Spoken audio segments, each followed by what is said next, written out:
Hello. Welcome to the very first episode of our new podcast. I am Steve here with my friend Norma Gomez. How are you doing That's today? me. I'm good. I'm nervous would be the the word to use for today. I've never done this, More accurate. so we'll see. Here goes nothing. Yeah. I'm fairly new too I've been doing podcasts, but here and there, but the video format is just new. So keep some patience while we figure this out, but it'll Yes. all be good. First thing we like to do is just kind of go over our mission statement. You want to read it or you want me to read it? I can read it. I'll try to do a good job here. Our goal is to create a safe space for exploring mental health topics, sharing stories, and learning strategies for well-being while fostering empathy, understanding, growth, and most importantly, love. Awesome. All right. So, as you see, what the purpose of the podcast is. So, since it's the very first podcast we record, we're going to give you a little bit of background about ourselves and who we are. You can go ahead and go first if you want, but you put all the Sure. pressure on you to begin with. Yes. Yeah. No pressure. Hello, everybody. My name is Norma Natalie Gomez Mares. I am a licensed marriage and family therapist in the state of Nevada. I'm looking towards maybe licensure in California to be able to see clients over there, but right now, only Nevada residents. Okay, cool. And I am Steve Valencia. I just have experience on going through shit. That's how to simplify it. Now, so I went through a very traumatic, anxiety, depression, where I wasn't able to function for a few months.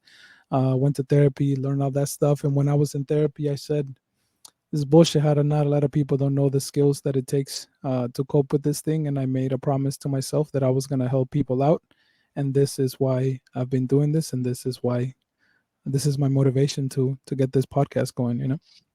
Yes. We also have wanted to share a long term goal with you guys.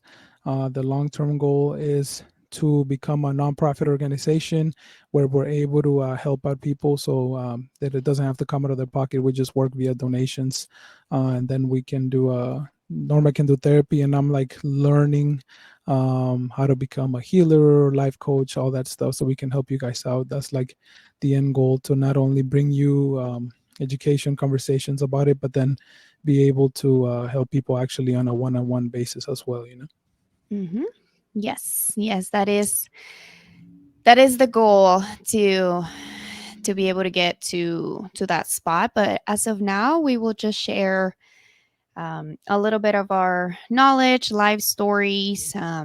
So maybe we can start planting seeds and see if we can impact your life a little bit. Hmm. We have an email. You see a little cool ticker here. We look professional, like a official, like Yes. a referee with a Yes. whistle. Mindful podcast living at gmail.com. If you have any questions, you want to share topics that we should talk about, or anything you want to send us a message about, don't hesitate. That is our email right there. You can also find us on social media at, give me 1 second. Everything should be Mindful LCA. Let me just double check. Yes, Mindful LCA at Instagram, TikTok, and then I also will do that on YouTube. So you're gonna find the podcast on YouTube and anywhere else that you listen to podcast. And that is it for the beginning of the podcast. Today, what are we talking about today? Today we are talking about emotions. Gumbo. All right. Yes. All right. Emotions. That's a little bit All of right. what we're going to be covering today. Okay. And we Uh, decided to do that because we decided like that's like a great place to start off with, right? yes. Yeah. I That's think if our purpose is to, have some type of like mindful living um, through love and change, acceptance. And I think a big part of that and how we present in the world is through our emotional state. And many of us, I don't think, know how to deal with our emotions. So I think it will be a great starting point. all right. Let's get going. Let's get Show me what you got. going. Um, I guess before I go into the nitty gritty, um, have you ever stopped? And I know, like Steve, for you, maybe you and I are in a little bit of a different path here, or a couple steps ahead, if you will. And still, before you went through your journey, had you stopped to think about what are emotions? How do they affect my life? No, not at all. So my, what do you say? When I was able, like, I had a panic attack when I was 28 that like and stopped my life altogether. And no, before that, there was no thought of anything. I wasn't aware. It just kind of like I was just kind of just I didn't do certain things because it just made me feel weird and funny and like scared. But I never actually attached the feeling of being scared. Like you get me? Like I knew that I was, but I never thought about it.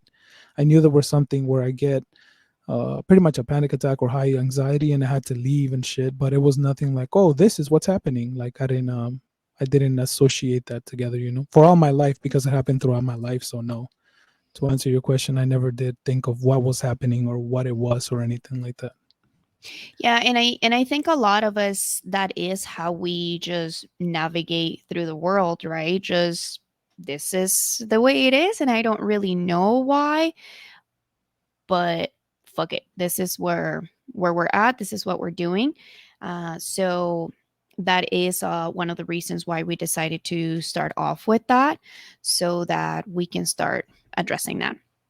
So moving into that, what is an emotion?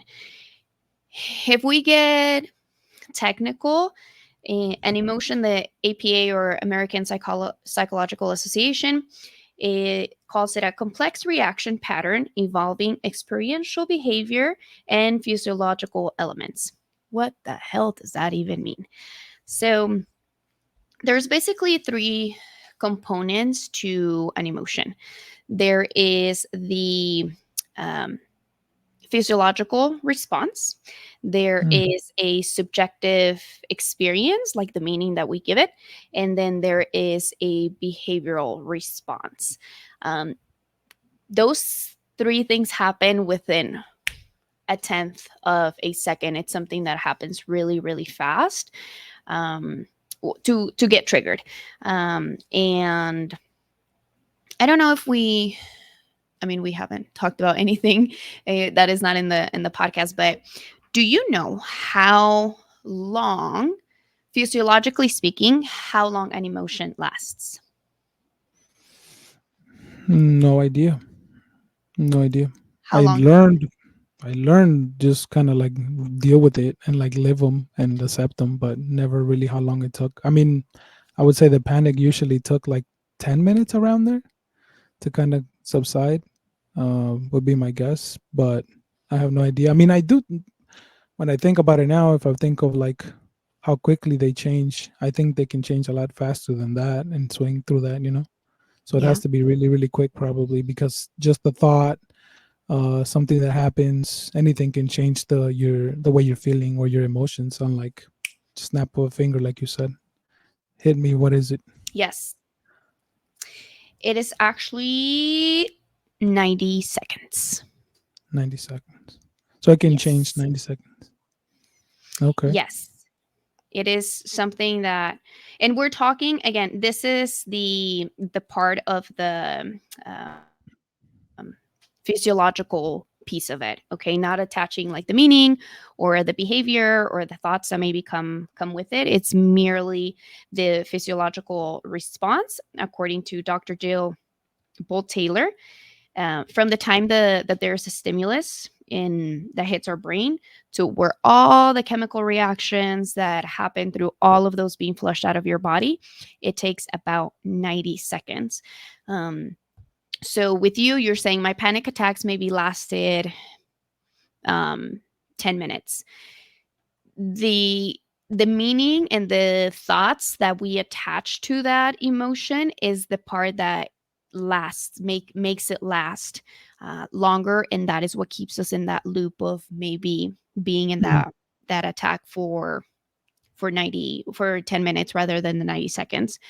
Yeah. So it is very, very important that we become aware of the thoughts that and the meaning that we are putting into those emotions. That makes complete sense, because I did have a mentor that would tell me that they were supposed to come and go, and we're the ones that keep them in there. Like, they're meant to just come and go, and whatever, like you said, whatever attachment we put into it, and we have the ability to kind of get on that loop and keep feeling that over and over. That makes sense. Yes. The do you how essential do you think emotions are? Like in life, Mhm. everything. It's everything. Now that I know, it's the only thing. I have two daughters, by the way, a 7-year-old and a 3-year-old, and it's the only thing I want to teach them. If I teach them emotional intelligence, is like I've succeeded in life.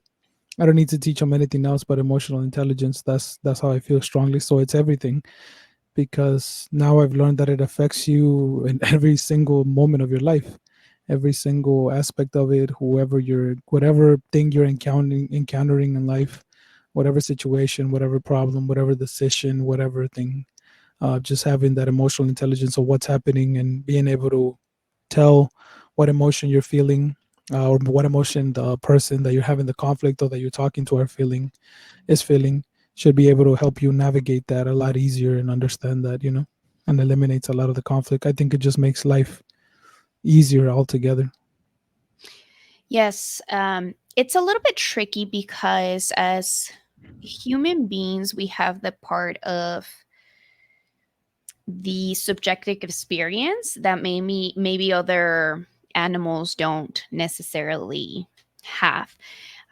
If we are talking maybe about a bear, a mama bear, if she has her cub and a threat comes about, there is a stimulus that goes into her that causes a behavioral change to maybe go and attack whatever the threat is, right? So then that it's when it comes to animals, it's more of an instinctual thing.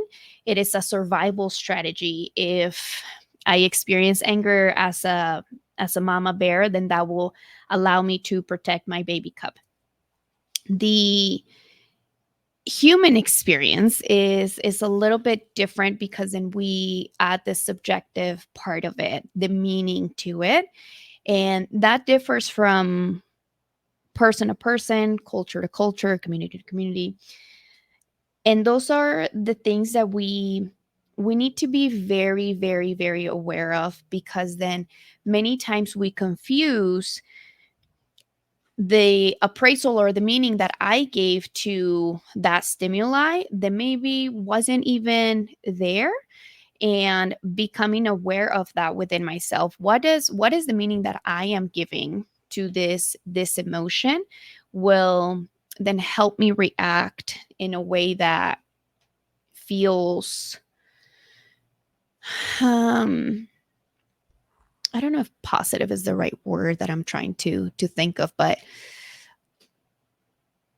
like the best outcome, if you will, um is maybe when we get into emotional awareness a little bit of that. But I'm getting a little bit of ahead of myself. But um many people think and talk about, oh, you got to control your emotions. Emotions are not something that we control, the actual emotion itself, because it's something that is um controlled by our nervous system, right? So just like breathing, your heartbeat, sweating, those are things we don't control. It is the same thing with emotion. The part that we do control is the behavioral piece and the subjective meaning that we give to that. Okay, makes sense. Yes. Makes sense. Makes sense. Um water,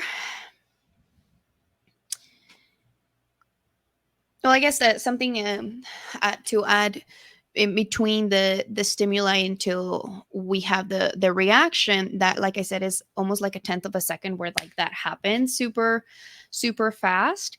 And part of what we want to bring y'all is that awareness of to stop and think before we have that reaction.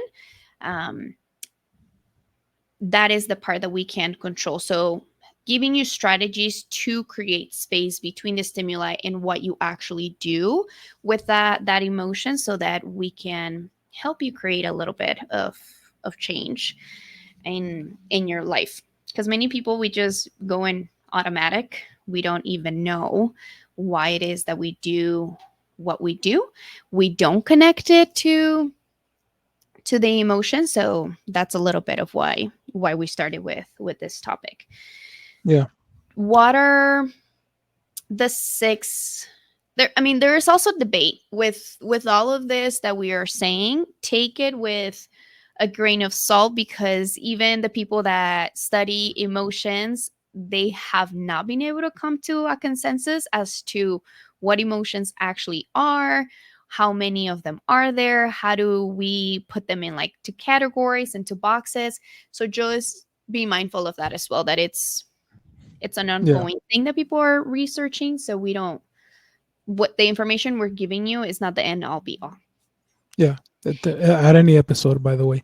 Yeah, that's true. It was like I was thinking about that and I forgot. Oh, I think I was having a conversation with my dad a few days ago where I was like, you know what's crazy is like I think in the book The Body Keeps the Score, I saw that like they registered all the things. So like they barely started studying like in 1986, or started registering things and shit for like what the diseases were and like how to categorize them differently. Started looking into it more, which I thought it was fucking insane. That is so crazy that it's been so recent, like what, 40 years that everything started getting studied. So yeah, things are always changing. Information is always coming. New studies are being done that change everything. So yeah, nothing is for sure yet, what, as it should, because things are always changing and developing everywhere in the world and nature and everything. Yeah. I don't know. This is completely unrelated, but as you were talking about how surprising it is that people start studying things very very late, that you wouldn't think so. I think it was, oh, I'm gonna probably give you misinformation here, but not too long ago, very recent, within the last year or two, that they started um actually testing like tampons on actual like blood. Prior to that, it was other substances. And periods have uh, been around for eternity, right? So yeah, it is wild that yeah, it's how, funny. yeah. Yeah. And it just another point, another thing that I thought about is like I listened to a podcast on autism and it was 3 hours long. And what I got from the podcast is like, oh, they don't know what the fuck is going on whatsoever. There Yeah. was all these theories, and they're like, oh, I have this theory, but then they would be like, oh no, but what about this? This kind of cancels that out. Okay, what about this thing? And they're like, oh yeah, we think it's that and that, da, da, da, da, but we're not sure. Yeah. So how I summarize it is like, oh, they have all this idea, so what might be it? But at the end of the day, they have no fucking idea yet. It was like interesting to hear what the possible what the theories were and what it could affect it, but it was Yeah. also like, oh yeah, they don't really know yet. Yeah. Yeah, it is.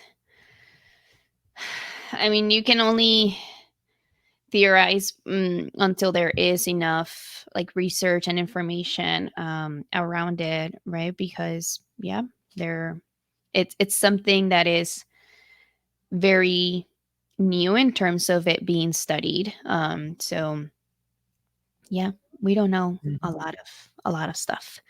Yeah. Um, anyway, so with that being said, in terms of, I think the general consensus as to what the six basic emotions are, I think from what I was researching, it was that there's six of them that are basic. Do you know what those are? I can take a stab at them. Okay, I shoot was shoot looking me. at I was actually looking to buy something for my decorating my office, and I saw some of them. I would say anger, No, fear, Mm-hmm. happiness, Mm-hmm. sadness. Mm-hmm. You said 6? Mm-hmm. Happiness, sadness. Because I'm just trying to think now of which ones are categorized under that. Which other one would be like that's completely different?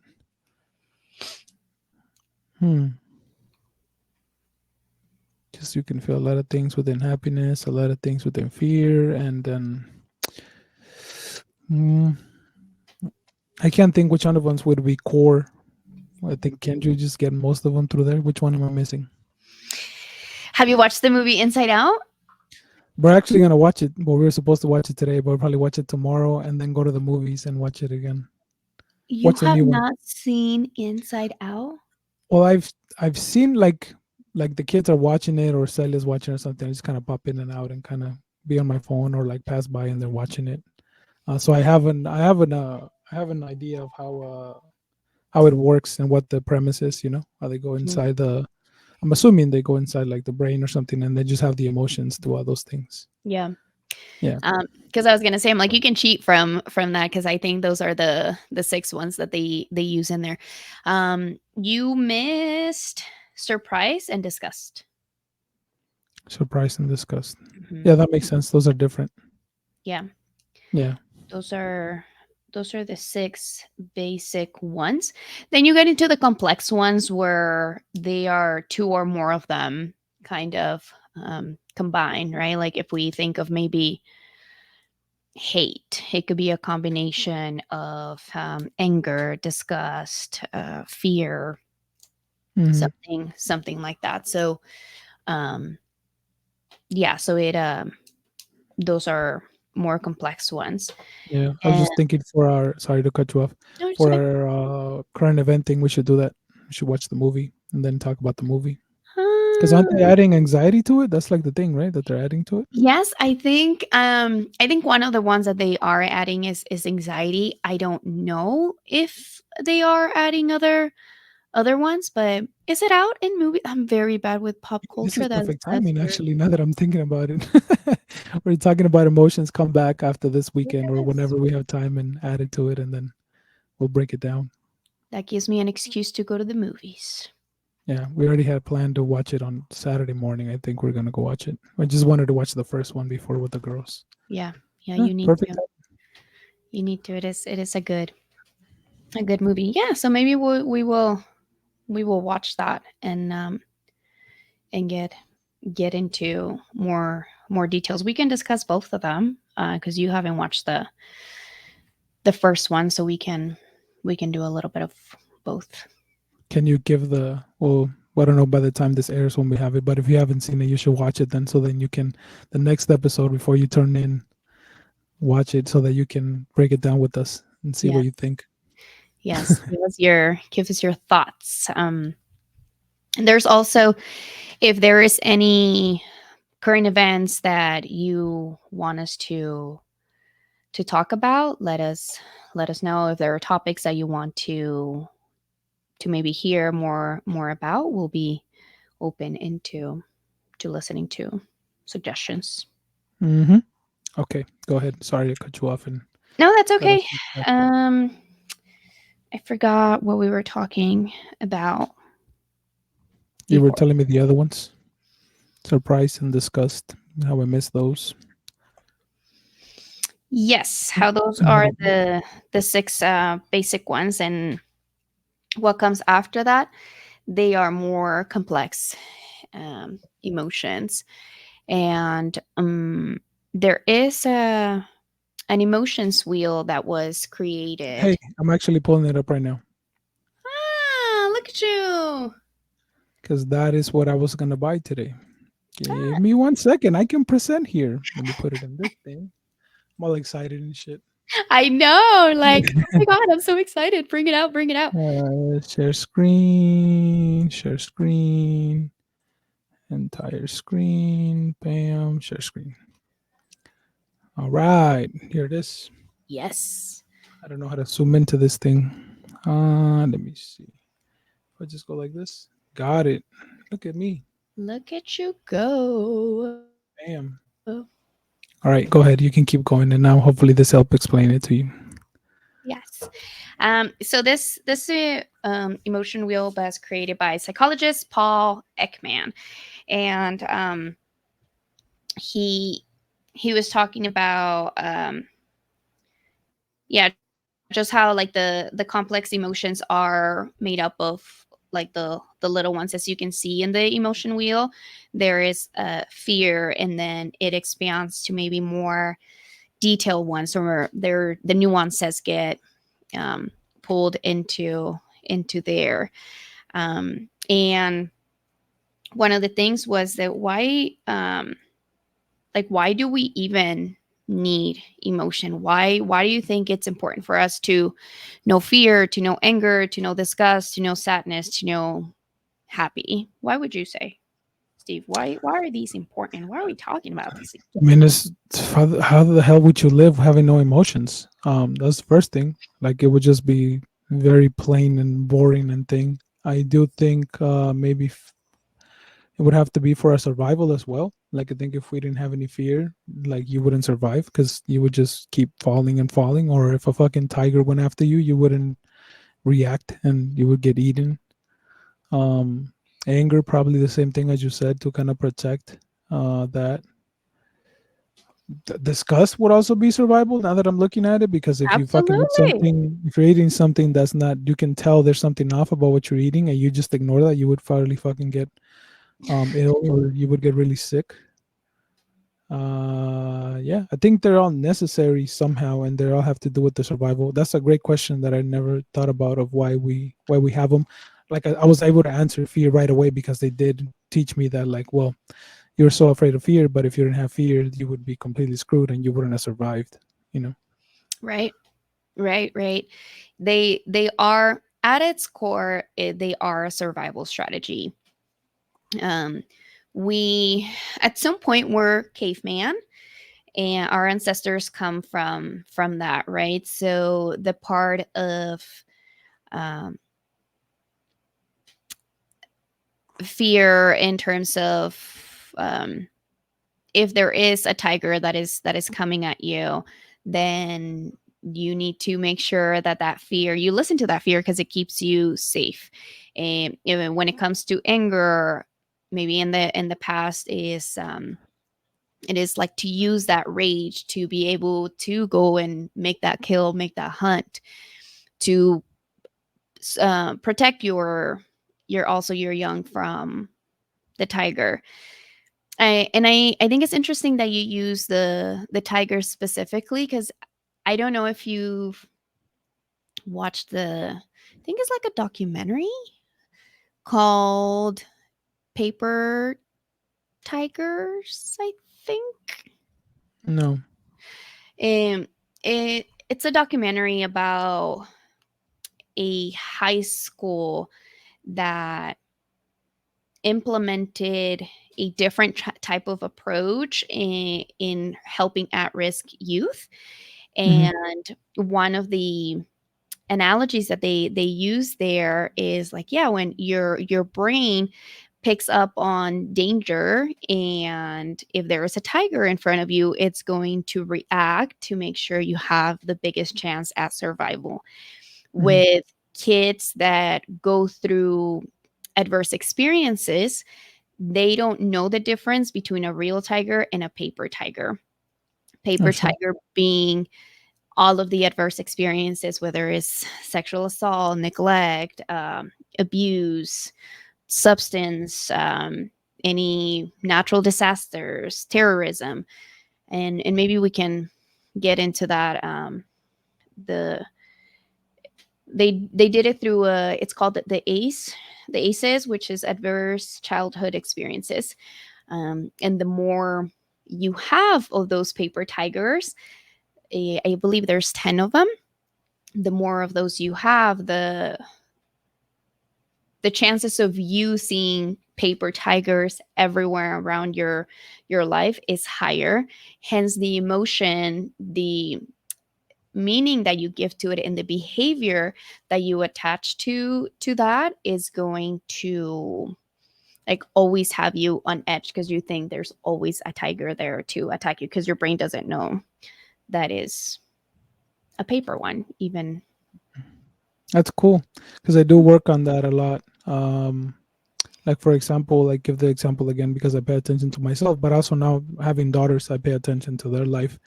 And one thing was that can relate to it is like so when now I mean, when Mia was 3, which is my oldest, she's 7 now. I signed her up for a jujitsu. I told her to try jujitsu, and then she's like, but I made the mistake of telling her she was gonna fight. So then she was scared of having to fight, obviously. So then she didn't do very well, didn't like it. We never went back. And now I wanted to sign up again, obviously. But the goal is to so she can learn how to protect herself in case she ever needs to learn how to protect herself, in case she ever needs to protect herself. And what we talked about was that. So I said it in different terms was like, look, you were scared when you were little and you thought it was this big deal that you were going to fight and you were going to do all this. And rightfully so, you were trying to protect yourself and you're like, this is not okay. This isn't for me. So then we worked at it and like we talked to her, I talked to her and I was like, let's try it again. Let's see how it goes this time. And so that you can have a new experience and realize that there is no actual threat and you're not in danger, and then you can see that it's like the thing you were talking about, the paper tigers and all that. Oh, I think we're cutting off a little bit. Give me 1 second. Let me go ahead and pause, see what's going on. She froze and we'll go from there. All right, and we're back. We had a little bit of a technical difficulty. Thank you for being with us. It's the first episode. So yeah, I was telling you the story about that, how I went through it. I won't say it again, but pretty much is to realize that there is no threat, there is no danger, and being brave enough to relive the experiences or put myself in the situation or put my daughters in the situation that they thought they were going to be on threat. And actually what I do and what helped me a lot was to like be thankful of the situation and be like, oh, thank you, like body and like myself for being like so trying to protect me, but I'm okay. You don't need to raise this awareness and raise the red flag and have my heart go at 1,000 miles a minute. Like there is no threat. See, we're here, we're okay. Thank you for trying to protect me, but there's no actual danger. That's like a thing that actually I did multiple times to try to get me to understand that. And it's the same thing that I tell Mia. It's the same thing that I tell Mia that's happening. Yes, Yes, I yes. completely understand. And I think, yeah, and I think that is what as humans we need to actually slow down and ask ourselves, where is this coming from? That part of bringing awareness. If we bring if we engage in emotional awareness, then it's easier for us to obtain emotional intelligence. So the awareness is being in touch with the emotion, understanding what it is. Is this an actual tiger or is this a paper tiger? And then from there deciding what our course of action will be. Because I don't know if you've ever heard of people of like, oh my God, I don't know why I do that. I try to stop, but I don't know why I do this. I don't know. I'm thinking of impulsive buying, retail therapy, as people call it nowadays. Mm-hmm. I know that I shouldn't be spending that much money, but I don't know why I do it. And that is why it's so important to go back into that emotional awareness. Well, what is happening that is taking me to this action? Connecting it back to the emotion so that I can then change the behavior. Because many times we try to. Is this it? Yes, that is Yeah. that is Well, there you it. have it. It's Paper Tigers 2015 documentary. Right. Yes. So now you guys can go look it up if you want to see it. Because I'll look it up because like I said, I do things without having the actual like terminology for it because I'm learning or whatever the proper explanation is of things, So this will be helpful for me to understand that because I've been doing it but haven't done that. Haven't Yes. actually known what it is. Okay, go ahead. Sorry. No, you're good. forgot what I was saying. I need to wait and just kind of put it on the notes. I keep cutting you off of your tracks. Yeah. Don't let Steve interrupt me. I just maybe don't try to react to whatever it is that I put every here and then, because I think it's helpful that they know which one we're talking about, that I cut you off. No. It is okay. And again, this is our first episode, so we are just kind of running with it, going with the flow. We promised maybe to have more of a structure. We are still trying to figure it out of how what we want it to look like. Yeah. And still, it is okay for you to interrupt me. I just maybe need a little bit of time to go back to what is it that. Yeah, I'll be more mindful. Maybe I'll take notes and then we'll talk about it at the end of whatever it is. No, that's okay. Like I said, I do want it to be like maybe more of a natural conversation, so it doesn't feel so robotic. Oh yes. So when I was talking about retail therapy, we want to change behaviors, but we don't know why we want to change behaviors or where it's coming from.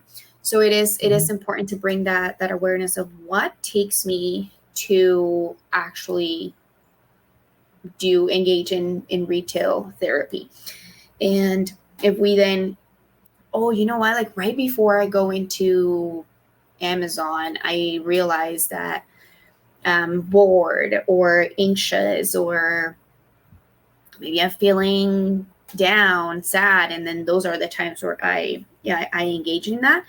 It is part of, okay, I was feeling anxious. I'm feeling anxious right now. What does this mean? Well, I want to get rid of that anxiety. So then let me go and shop around so that I can get rid of that. So then if we then become aware of anxiety is what it is that I'm experiencing, then I can tackle that, because that is the actual problem, not the shopping. So that if I learn different ways to manage my anxiety, that I don't have to resort to, I don't want to say unhealthy, but maybe unhealthy coping tools like retail therapy. Makes sense. With emotional awareness, if we are emotionally aware of what happens with us, and we then also incorporate other humans into the mix, other people's emotions, other people's behaviors, then that's how emotional intelligence comes about. Because then there's three components to emotional intelligence. It is the appraisal and expressing of my own emotion. What is going on for me? What does this mean? What do I want to do with that? Not in an automatic, but actually having that, like, wait, what does this mean? How do I want to act? And then going into emotional regulation. What is it that my body's asking me to do? Because if we go back to the physiological part, that is something I forgot to mention. If we go to the physiological part, your body, your emotions live in your body. Okay. So depending on where in your body they are, then that can also give you a course of action in terms of how you can get, because it is energy. At the end of the day, it is energy that your body is exerting. So we need to make sure that we get it out. If maybe my anxiety shows up here, my chest area, okay, what is my chest needing? Oh, it feels tight. Maybe my breathing is shallow. Okay, then that means I go into deep breathing. Oh, I feel it here in my shoulders, they're tense. Like, okay, then maybe let's do some shoulder raises and dropping them, right? I feel them in my legs, and it's kind of like telling me to run. If we go to the caveman example, then that is, there's a thread, there's a tiger. So patitas pa que te quiero, let's go run. But right now, since it's a paper tiger, but the energy's still in my body, maybe doing some heel raises, and we can get into coping strategies later on. But if we pay attention to what happens physiologically for us, then we can then pay attention to that, attend to that, regulate ourselves with the meaning making that we give that emotion. Then, okay, maybe they did this, but this is a story that my brain is telling me. And this is where we take accountability of like, okay, this belongs to me. And then using the action in an adaptive way, right? Of maybe, I don't know, let's say you went to get ice cream and you didn't get me ice cream. And you come and you don't have ice cream for me, then I'm like, oh my God, he doesn't care about me. So then I'm super upset because you didn't get me ice cream. So that to me means that you don't care. You don't give a shit about me, right? That is me giving that meaning. And maybe for you, it was, I only had $5 and I only had enough for one ice cream, right? So then in a maladaptive way, I will go up to you and be like, you don't care about me. You never give me ice cream. And I thought we were friends, but I'm never going to get you ice cream. And you're like, whoa, what's going on? Like, I just had $5, you know, it was only enough for my ice cream. So that is the maladaptive way. And instead, if I have that awareness is like, oh, he has ice cream. I'm feeling some type of way about it. Maybe I'm feeling the message that my brain is telling me is that he doesn't care about me. Okay, that's the message my brain is telling me. That is the appraisal or the meaning, the subjective experience that I'm giving it. So what do you need, body? What is that you need? Well, maybe let me breathe in before I respond to him. And then the adaptive way would be like, hey, you got ice cream. How come you didn't get me ice cream? Oh, you know what? I only have $5. I didn't have enough for two scoops of ice cream, but I was actually thinking of sharing this one with you. Oh, okay. Let's share the ice cream, right? So, but then the point is so that if we implement my emotional awareness with other people's, it brings about emotional intelligence. And that whole experience then drives us to a more positive outcome. And in the long run, more of a mindful living, which is essentially what we're trying to achieve here in this podcast. Yeah, that makes sense. It reminds me of the 4 agreements. Don't assume, right? It's a good thing. Don't assume about anything, because that's pretty much, to sum it up, that's kind of what you said there. It's like, it really says what problems, in that ice cream example, it really shows what issues you have already within yourself that then therefore you're just jumping out on. Like you said, it has nothing to do with me. It has nothing to do with what I did or I didn't, because your past experiences maybe, or your current mood or your current emotions are dictating how you feel, and then you're reacting without ever thinking, whoa, what could actually be the reason why? And shit, that ends like 90% of the world's problems, right? Just that inability to stop and think and actually communicate directly, and not assuming, because it's so easy to just assume what's happening. Like, if you guys pay attention in your life, a lot of the problems come from that shit, that you're just like assuming what those people meant. Well, this is what he did, or he fucking did this, or she did that, or like you said, the ice cream, or whatever the fucking means, when there's actually a countless amount of reasons, right? It could have been the $5. It could have been that I was looking out for your health. It could have been that they gave me the fucking ice cream. It could have been a million things that were happening. But if you reacted that way, it would just tell me, oh shit, there's definitely something else bothering her. There's some other fucking insecurity, some other worry, some other fucking problem that has nothing to do with the ice cream that needs to be discussed. And then if you didn't have that awareness, me having it would be like, okay, there's something else. Okay, you can just try not to react and not get caught up in your overreacting, and then be like, okay, how do we deal with this? Like, okay, hey, seems to me like there's another issue here that we need to discuss that has nothing to do with ice cream. How about we actually talk about that and kind of go from there? Are you sure there's nothing wrong, or like, what did I do, or how was work, or something else that would, might have triggered you to that, No, it's the ice cream. You No, never it's It's literally just that. There's no other fucking problem. There's It's just the nothing fuck- happening. It's the ice cream. And if you think about it, it is a lot of us are moving in the world like that. A lot of us are navigating the world think that about way. it, like every fucking thing. Most problems are literally that.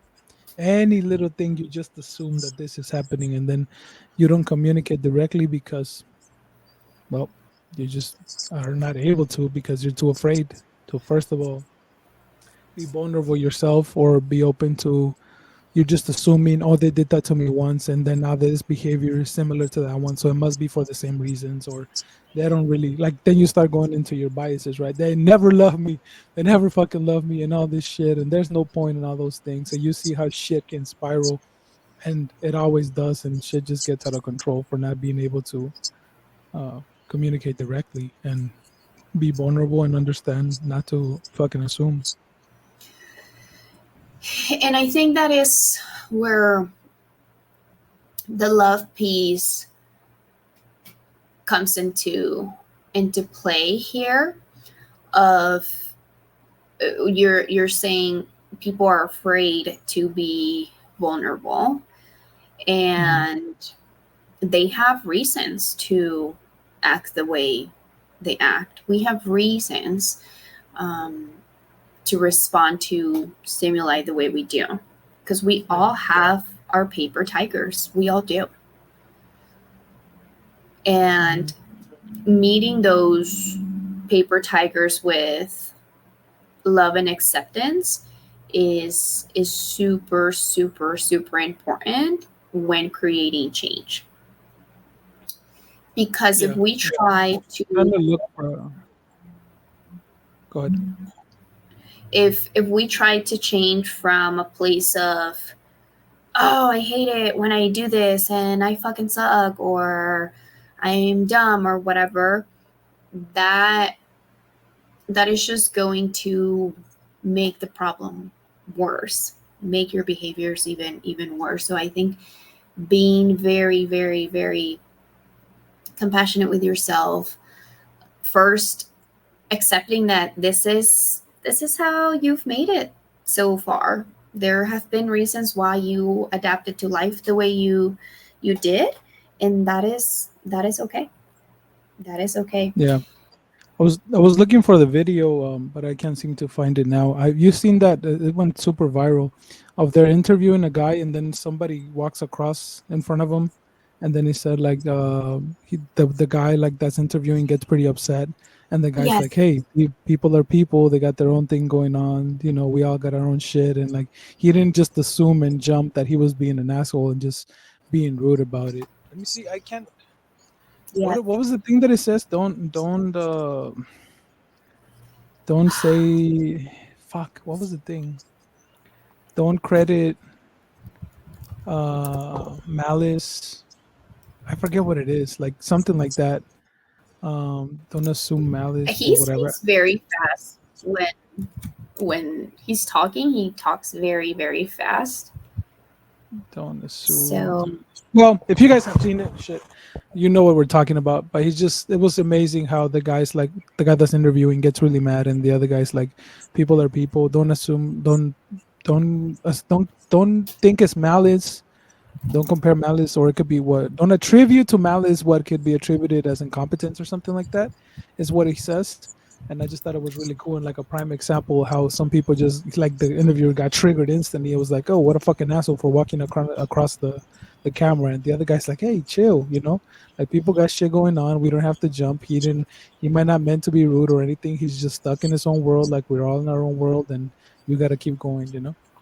I found I it. I think this. found it. I found All right. it. Here. Send me the link for the. Send it to the private chat, and then we'll share it with them. Here.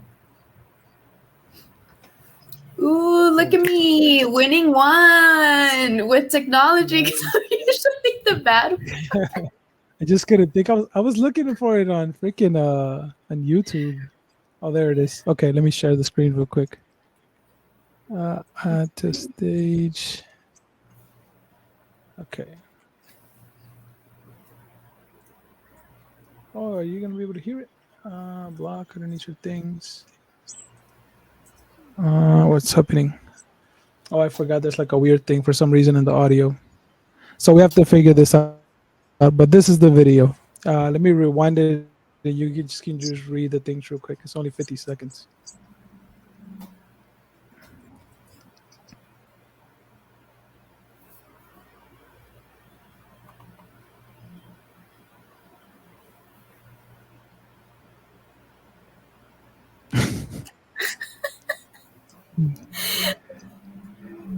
It just fucking like had a mind blown fucking thing. I'll keep the thing, and this is all the shit that we'll share. I'll just pause it there. Yeah, I have to figure that out. Like I said, I'm learning. I don't know too much about how to control this thing yet, but I did. So with some audio issues. But yeah, I'll share that there. But it was just a perfect. I think this summarized what we're talking about, right?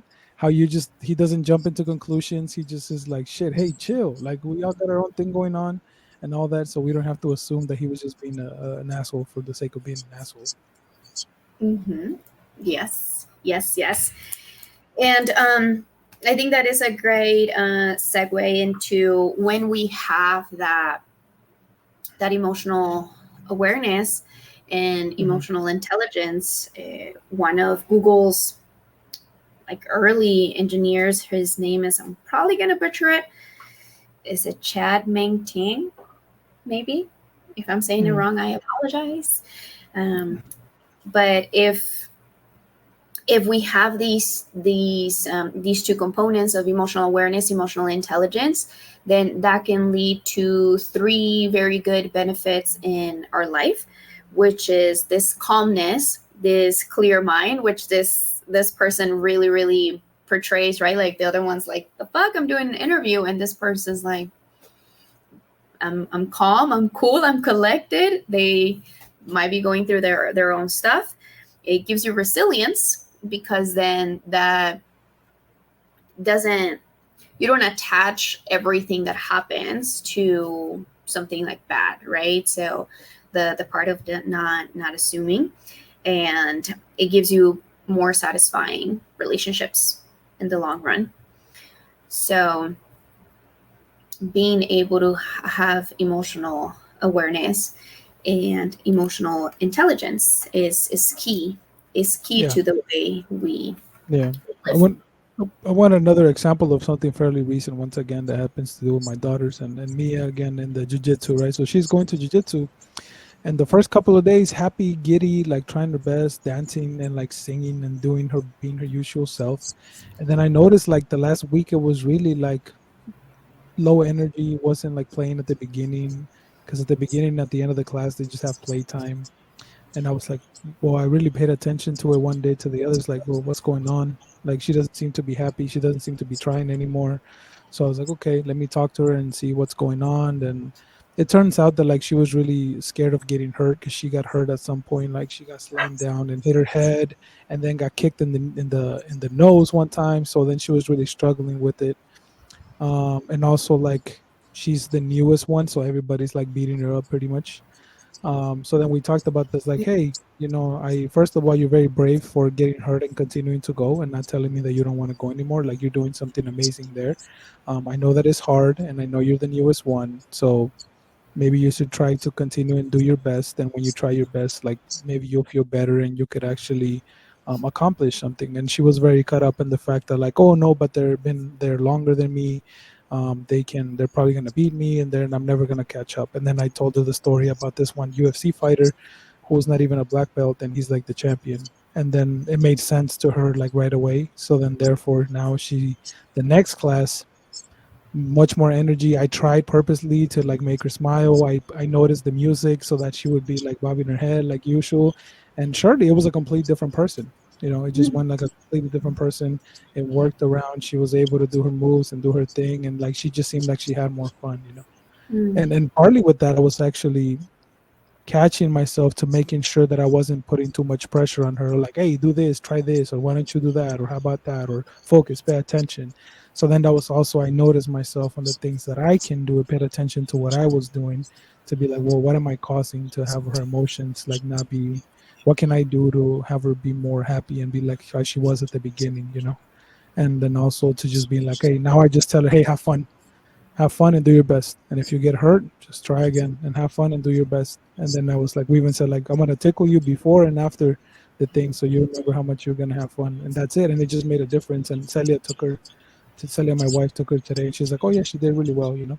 So that's the power of the emotion and understanding that, and understanding what she's going through, and like acknowledging that it is tough. It is tough to go in there, get your ass beat. And I was explaining to her, like, you're being very brave. Like, me and mommy would have never have done this. We would have been too scared. So giving her the praise of that, and also like just paying attention to the feelings that she was going through and her emotions, how that made a world of a difference from one day to the other. Yeah, absolutely. And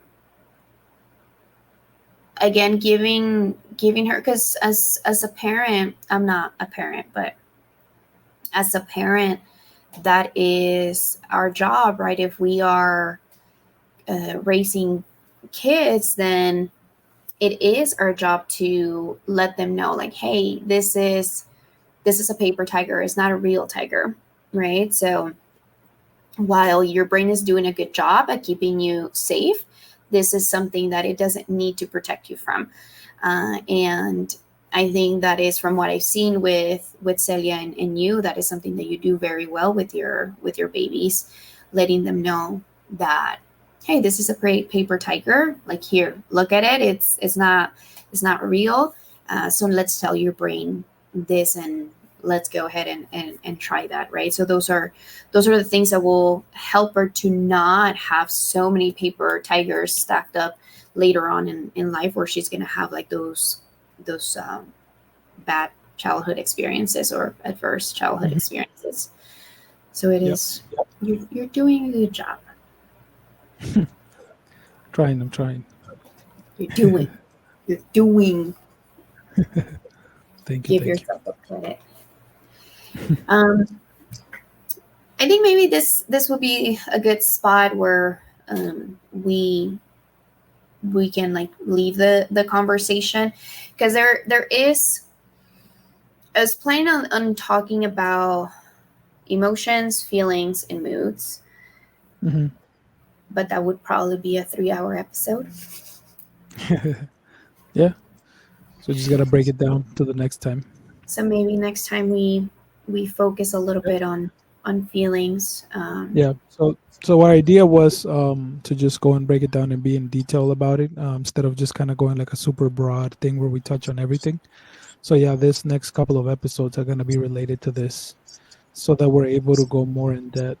And as you guys can see also what the structure is going to be like I said, I have experience, but I'm learning all these things that like Norma knows. So I'll be like you guys and asking questions and be the one to just give anecdotal, conversations, and just kind of go from there, how I've learned and how I'm learning through her training, but also through the very valuable experience that I've had, and just actually being on the other side, and now going through it.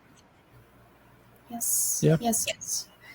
And if there are any questions that come from this, what about this? What about that? Please let us know, so we can address them here as well. Yeah, and we were broad anyway. Even if we did talk about emotion a lot, I think it's still seen. You could always always keep going more and more into detail, So yeah, we'll just kind of figure that out, and the next couple of episodes are going to be related to this, and then we'll touch on everything. We just want to make it more in depth than usual, and still learn and see what works best for you guys and what works best for ourselves, and you kind of go from there. Cool. Yes. All right. So the last thing we're going to do on every episode that we want to do is just have a discussion because we talked about this with Norma before starting the podcast. Is like I think we thought it would be cool to just have conversations on current events or things that are happening around the world or within our lives or anything, because it'll be cool to share our perspectives that we have. Obviously not perfect, but we have the experience. We have some emotional intelligence, some emotional awareness. So try to just get our perspective from that and kind of get our opinions on what we think might be happening to spark a more an interesting conversation instead of being so polarizing as you see everywhere. Either good or bad, and in reality, everything's in the middle. So we kind of discussed this, but we can go about it into a little more in depth. And the topic what we have today is the new woman president for Mexico, um, and what our reactions are to that. Let me now go first. My reaction was first like amazing because I was like, whoa, this is crazy. Like you never see that. Like Mexico's very fucking machista, and to see something like that actually happening, I was like, oh shit, this is cool. And to actually, I mean, even regardless of what political party she came from, but obviously it's like she came from a more liberal party. It was like just cool to see and just be like, whoa, like this is awesome. Like this is something that my daughters are gonna be able to look at it and be like, "Whoa, that's amazing." They're gonna be like, I can be president. I can be whatever I want to." And those were my like exact thoughts and my initial reaction and just kind of what I thought about. But then I saw some post about the president just not especially not like her being Jewish, being like, was she pro-Israel or not, or pro-Palestine or not, what were her stances. Some people were saying she wasn't good overall and everything, which kind of like was like, oh shit, okay. Like I didn't think about that at all when I was like my initial reaction. So then after that, which I'm kind of leading the conversation, after that I was like, I made a comment, and I said, well, I think we can have both. You can celebrate the fact that she's a woman and she's president while still demanding for more, while still saying she can still do better and always asking for more, but also celebrating the little wins here and there. It's kind of like my stand in that, because people were like, oh no, she fuck this. Like you can't even celebrate. Like, nah, she sucks. She can go over there and suck a toe and fuck that and whatever. She's like terrible and all this. And I was just like, whoa, what the fuck? So like we're no longer allowed to like celebrate the fact that it's still like a big deal, you know? What do you think? Yeah, I agree. I I don't know this. Again, this is where maybe my downfall will be. I suck at keeping up with many current events. So I didn't really follow like the election process and like the candidates. So in terms of who she is, I don't have a shit ton of information. Mm-hmm. And still, the when I found out that there was a woman that was going to be president, I myself, because I identify as a woman, being able to see that from my country of origin is a huge deal, Mm-hmm. regardless of what her stance is. If maybe she will be like every other president, I don't know. And still, the fact that as a machista country, we are able to have a woman in the leadership position is a huge step. I know that other countries have had women presidents, but I think in terms of the comparison of the states and Mexico, you would think that the United States, it's a lot more progressive, a lot more liberal, advanced, whatever you want to call it. And still seeing it from Mexico, I'm like, that is a huge deal. There is the hesitation or the fear, right? Because at the end of the day, she is a white passing woman who has Jewish descent, is not necessarily an indigenous human, which is mostly what what Mexico is composed of. So there is definitely some hesitation around her, and especially being from Morena, seeing what Lopez Obrador, how he hasn't necessarily done much, and there is also controversy around that. But I do think it is a good step in the direction of, okay, women can lead, and women are allowed to lead in Mexico. So I'm happy that happened, and still being able to keep her accountable, like you mentioned, is important. Yeah, this is always this black and white thing, you know. And I'm figuring out that's not even just in that. Just recently paying attention to just everything. Like, oh, well, everything is intricate. Everything is in the middle. Like, not everything is like either one or the other. Not every single thing, but a lot of things are there. You know, it's like you have to be able to once again understand where people are coming from, and then, you know, not be able to say, well, your opinion is shit and it's wrong and you're completely wrong about what you're saying, and what other people are coming from there, you know. Because I believe what we talked about last time was also like on the perspective, right? Like if you are like, we talked about how here, or specifically in the United States, how like I think some people that migrate here, they tend to be very conservative because they're like, oh, my country was terrible, like it was so shit.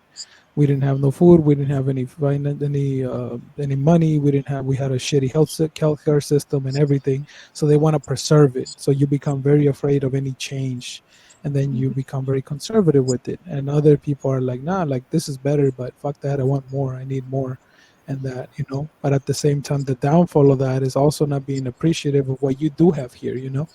So there's always like a balance, because yeah, there's a lot of countries that are way worse than this one is. So it's kind of like a balance, and in the middle, you know, you kind of tend to forget, and people just always want to be either black or white, or you're in this side and you're in that side, and it's usually more in the middle, I think, for a lot of things, not just this specific issue that we're talking about, you know. Yeah, it is, and I think we are seeing it with different issues that are happening globally, right? With Palestine, with Congo, with Sudan, where we then play into oppression Olympics, right? Of like, well, how come nobody is talking about this? How come nobody's talking about that? And it is important to hear. Us being in the States, is easy for us to just like open our mouth and say this or that, this is right, this is wrong, because we have the privilege to be sitting here, even having these discussions, right? When maybe people, whether it's Congo, Sudan, Palestine, Mexico, with all the freaking, even at this election, like it was deadly. Like a lot of candidates were assassinated. So, right, it's so easy for us to sit here and just say like, this is the right way, this is the wrong way, where when the people in those countries don't have that luxury, right? Like they are literally fighting for the freaking life. So to be able to celebrate a win, hopefully this woman president, right? Because los feminicidios over there are a thing in Mexico. So I'm hoping that is one of the things that she addresses, right? Because there is a lot of impunity when it comes to persecuting all of that. Like nobody looks into that. So hopefully that is one thing that she brings about, that it's an experience that she can connect to more than any other male president could ever even think about, you know? Yeah, definitely. Yeah, and just always, like you said, continue to ask for more, continue to still pressure, continue to still keep marching forward, and keep putting all of the issues and the changes that we need to see as a people. And there's nothing wrong with that. Continue, have the balance of celebrating the little bit of a win, and say, nah, not just because that's where it leads to, right? Not just in the future it'll be like, oh, we already had a woman, we already celebrated that. Now you're gonna choose between who's the right fucking actual candidate, regardless of who you are now, which is a step forward and is what you want, you know. You're Yeah. gonna say fuck that, like that doesn't matter, we already kind of crossed that hurdle. Now the standard or the bar is raised even more for the next candidate to be like, now you got to do even more than this one to keep um, the people happy and to be doing what's right for the people, you know. Yes. Yes, Yeah. absolutely. I agree. Let us know Mhm. what y'all think about this current event. What are your thoughts, emotions Yeah, around it? drop a Because comment. again, right, being mhm, yeah, Yeah, being aware, creating distance as to like what is taking me to react in the way that I react, and yeah, begin to challenge yourself. yep, sounds good. So yeah, drop a comment if you have any comment, any questions too, wherever you're listening. Write us a review if you can, wherever you're listening to. And I'm gonna pop the email again here one more time. If you guys have any questions, anything, go ahead and don't hesitate to send us an email. If you also would like to be a guest on the podcast, we would love to have you. Yes, Just please. send us an email there, and then we'll go from there, guys. All right. So thank you, and see you Thank next you. time. Take care of See you. yourselves. Take Bye bye. care.